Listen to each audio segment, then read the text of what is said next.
অসমৰ জনপ্ৰিয় অভিনেতা অৰূপ বৈশ্যৰ আছে এটি ভাল খবৰ। জনপ্ৰিয় অভিনেতা অৰূপ বৈশ্যই দিলে এটি ভাল খবৰ। আপোনালোকক সবিশেষ জনাম আজি এই ভিডিঅ'টোৰ জৰিয়তে। গতিকে ভিডিঅ'টো অলপ স্কিপ নকৰাকৈ শেষলৈকে চাই থাকিব।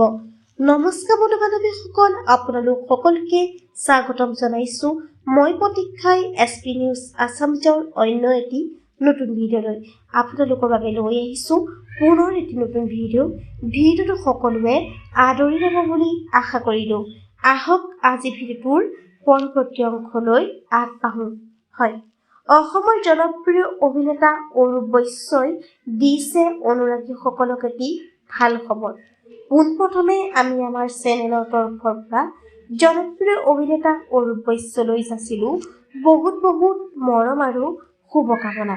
হয়, জনপ্ৰিয় অভিনেতা অৰূপ বৈশ্যৰ ভাল খবৰটো হৈছে যে তেখেতে সামাজিক মাধ্যম যোগেদি লিখিছে যে 2026 আৰু 27 বৰ্ষৰ কোহিনুৰ থিয়েটাৰৰ বাবে চুক্তিবদ্ধ হৈছে। বন্ধু বান্ধৱীসকল, খবৰটো পাই কেনে পালে নিশ্চয়কৈ কমেণ্ট কৰি জনাব। ধন্যবাদ।